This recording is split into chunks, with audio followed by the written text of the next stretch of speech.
The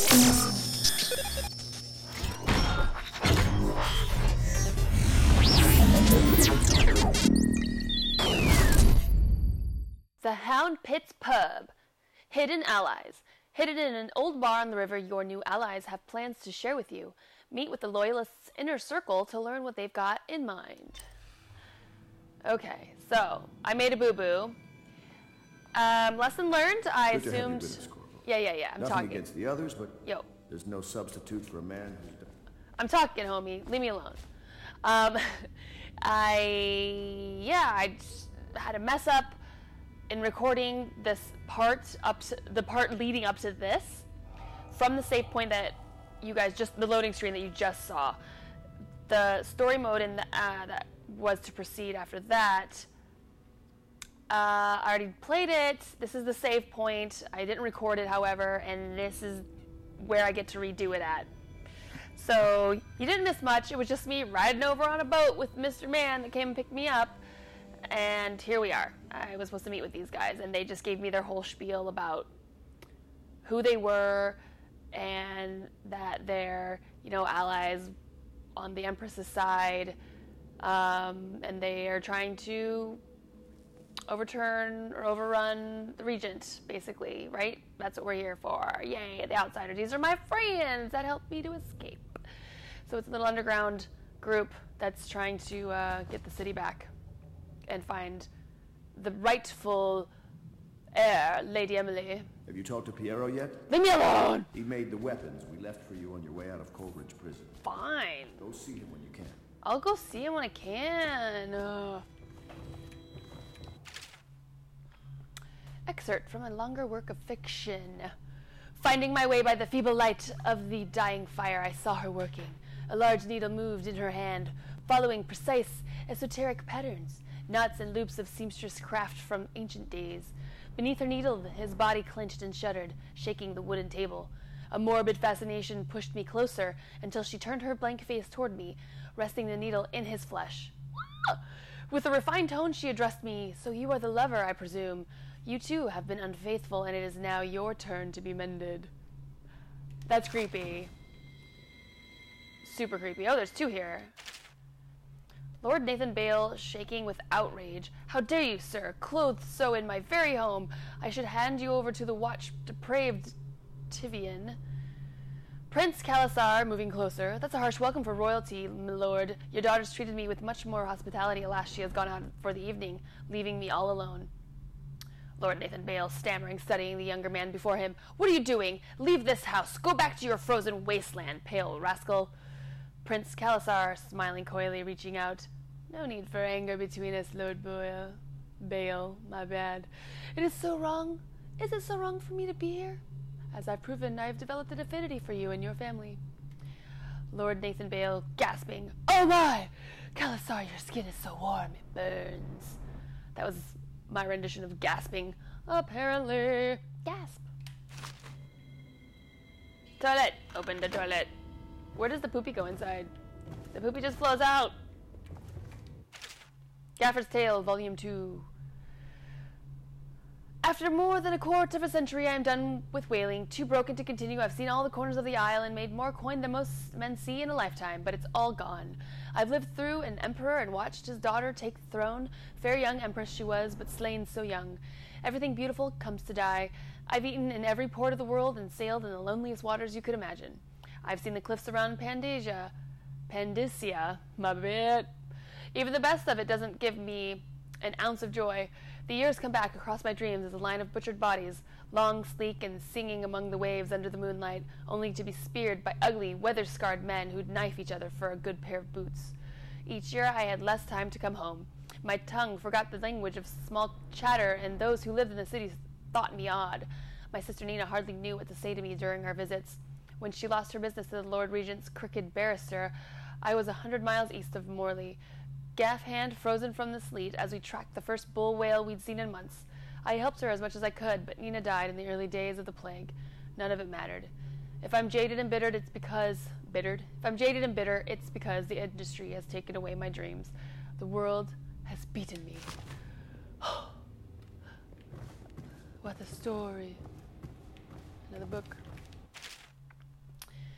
And I say to you, brothers, it is here that we make our stand as a righteous force against the growing darkness. It is here that we unite against the spirits of the unknown that would drag us screaming into the night, never to return to our homes, to our families. Together we serve as a rod to those who would stray from the herd. For the foggy gray wastes of the outsider, we will burn a bright fire with our virtuous actions so that others will not lose their way. And to those who choose to wander behind the walls of our homes in far places, we will strike at them swiftly before they whisper to their neighbors, filling their hearts with strangeness and doubt.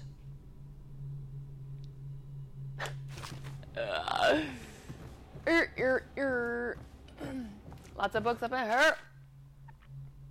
What will we do with the drunken whaler? What will we do with the drunken whaler? What will we do with the drunken whaler early in the morning?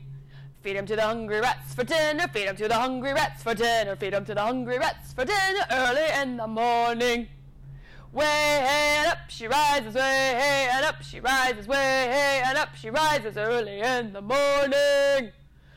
Slice his throat with a rusty cleaver, slice his throat with a rusty cleaver, slice his throat with a rusty cleaver early in the morning. Stuff him in a sack and throw him over, stuff him in a sack and throw him over, stuff him in a sack and throw him over early in the morning. Way and up she rises, way and up she rises, way and up she rises early in the morning. Yay, I just made a song. It sounds like a sailor song. Because I said, yay.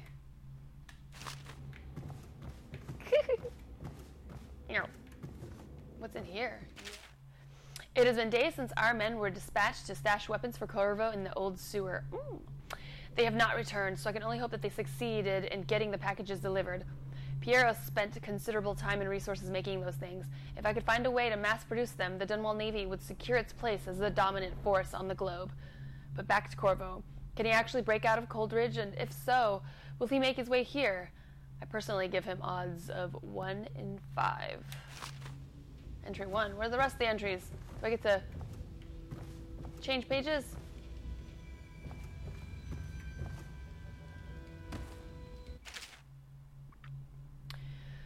While each of the isles has some form of naval fleet, none is more envied than that of Bristol and its long, proud history of great ships and the admirals who command them. Boys come of age in the cities of Bristol, hoping to someday captain such a ship, and family dynasties are made by these captains who track down infamous pirates or crush seditious uprisings, as during the Morley insurrection. In times of war and peace, Bristol continues to innovate at sea. The ship designs of Anton Sokolov himself now represent the highest standard in the whaling trade, allowing crews to haul their kill up over the deck and begin their butchery and processing, even as the ship returns to Dunwall. The crews can be seen working on the latest whale as the ship moves slowly up the Wrenhaven River, coming to dock with one of the powerful warehouse companies such as the Greaves Whaling House.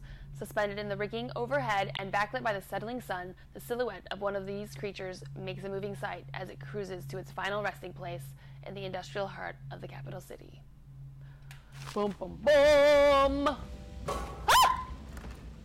What the freak just happened?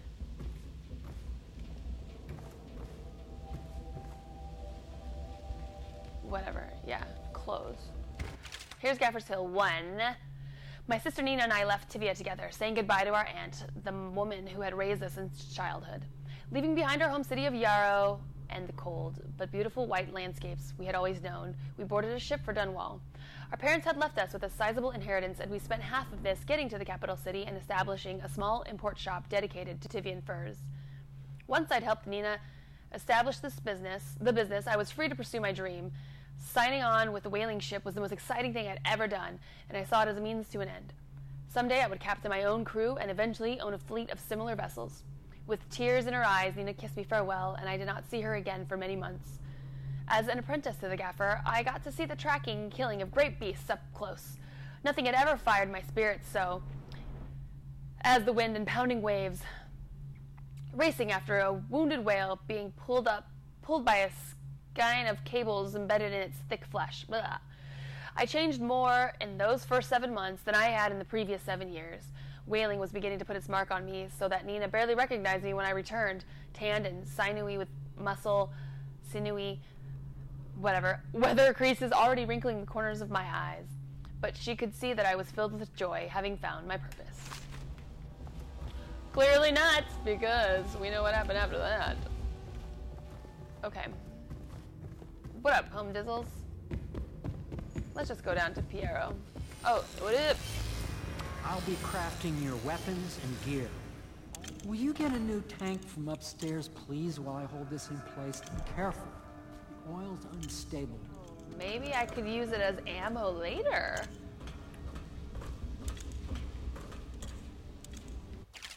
Remarkably, each specimen I had the pleasure of studying during the voyage possessed some minor variants in physiology.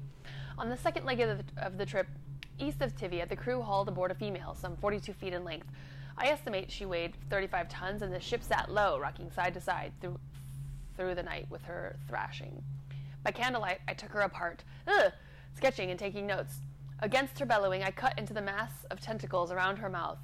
Within, I found row upon row of teeth and a baleen running along the upper jaw.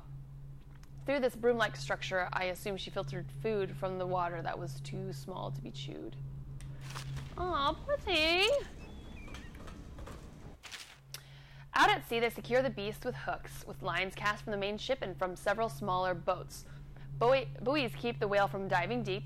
Once it's caught, a larger hook is driven through the tail, which is used to hoist the creature up through the chute. They moan and bellow for some time as the men get them onto the deck, then lift them into the scaffolding overhead. The ship adjusts its prow and returns to port in Dunwall, where the crew works on the great creature, slicing off the fattiest parts while it still lives. Oh. No. Sokolov no longer has the upper hand with regard to supplies of whale oil. The good admiral has paid for the installation of my own system, which will enable me to work in this place. The oil tank dispenser, when activated, will produce an empty vessel for filling. When the empty tank is near the oil tank refill pump, the magnetic attractor should take the tank and lock it in the correct configuration. Using the lever will begin the refilling process. Once refilling is complete, the tank can be removed and placed in service. Extreme caution must be used in handling the full tanks. They are quite unstable. The system is sound and well engineered. It appears that Greaves Oil Company has done something correctly for once. They keep telling me it's unstable. I wonder if they're hinting at something, eh?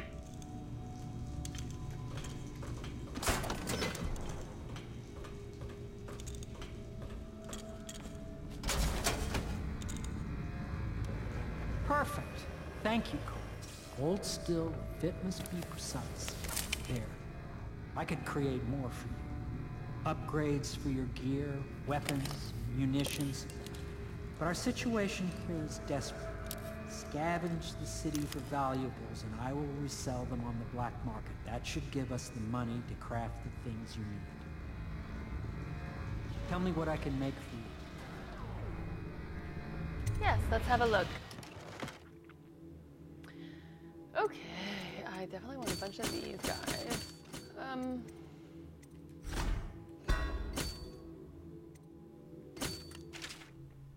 A SPRINGRAZOR trap can be attached to any surface by aiming at it and pressing left trigger.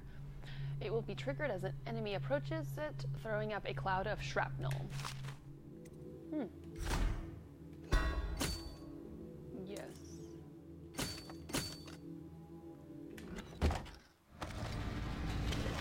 You must be exhausted.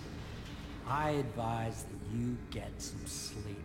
Your life will get even more difficult soon. You should rest while you can. Yes. I already looked around. Sleep well. I will.